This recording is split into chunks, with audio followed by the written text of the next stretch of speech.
First, I want you to give your warmest welcome, please, to Uachtarán na hÉireann, President Máire McAleese.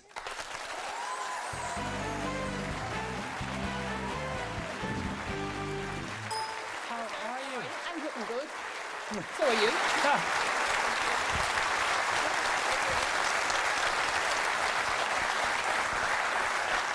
You're very welcome. Thank you. 10 years. I know. It's flown for me. See my stuff still behind it.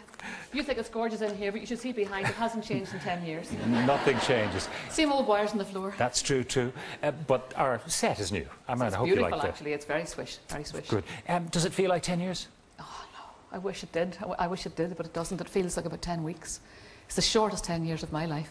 All right. I want to remind you of some of the highlights. I think we'll call them. Have a look. Okay. I hereby declare Máire McAleese elected to the office of President of Ireland.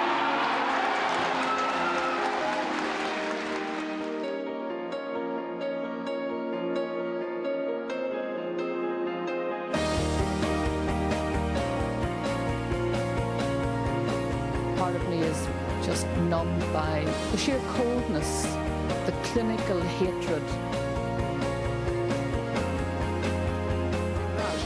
Off the red carpet, which is not usual for the President.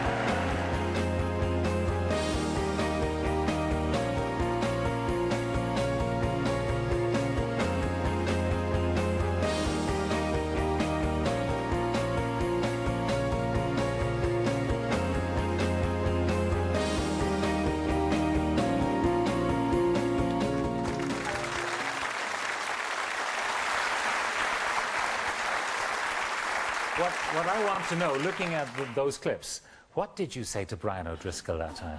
Oh, no, you don't want to know. No, you don't want to know. Because Martin Johnson... Well, I know you want to know, but I'm not going to tell you. He just pulled a fast one Martin Johnson had, and you leaned into... I didn't say anything derogatory at all about Martin Johnson, but I did just suggest what the Irish team might do. Now, though they didn't, actually. But on the day, they did not. Not on that day, but they saved it all for February. They did in Croke Park, year, they yes. certainly did. Now, you arrived at the Áras at a time, I think it's fair to say, when the Celtic Tiger was being born. That's right. How does Ireland today compare to the Ireland that you went into the Áras with? It's just a different Ireland, really, in so many ways. We have this unbelievable confluence, you could call it, I suppose, of peace and prosperity that many of us talked about, maybe dreamt about, never really thought would happen maybe in our lifetimes, and yet here it is on our doorstep. I think it's the most remarkable time in Irish history. And although, you know, there are plenty of problems still to be resolved, God knows, but I just think we're a very privileged generation to be living through it for the most part.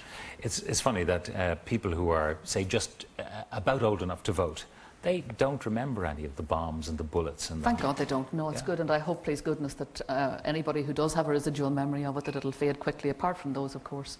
As we saw, there was a shot there of the Omagh bombing 10 years ago, and 20 years ago, of course, this week was the anniversary of Enniskillen. So there are people, of course, who'll never get over it because the loss is too deep and the wound is just too great. But it is fantastic to see. I mean, I've never in my lifetime did I ever think that I'd see, you know, Ian Paisley and Martin McGuinness working together in government and being described as the Chuckle Brothers and all that.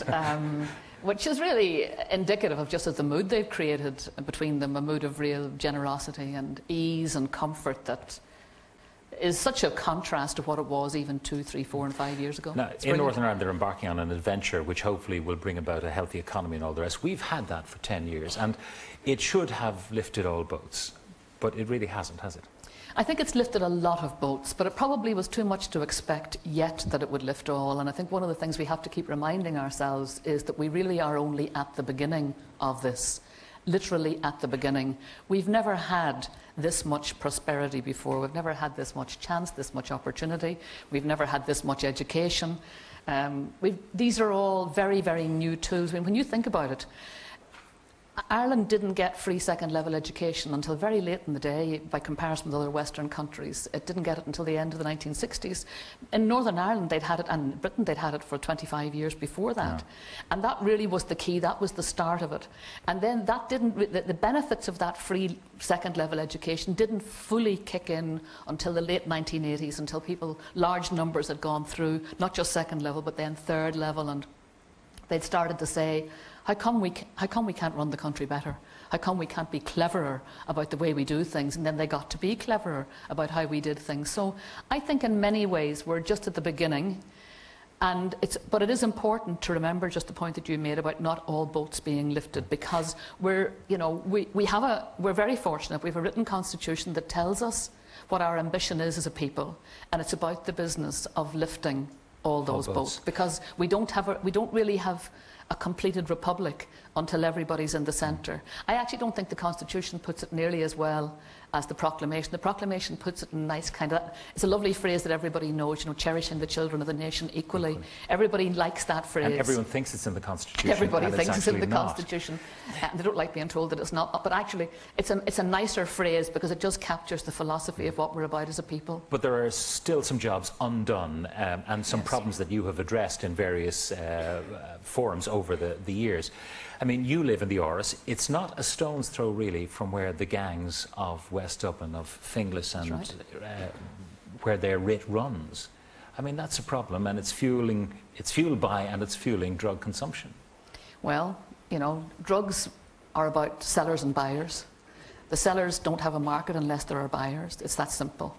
And the people who buy the drugs are really responsible for the sellers on the streets. That's the simple equation. It's like anything. If you have something that you're selling, you'll only sell it if somebody wants to buy it.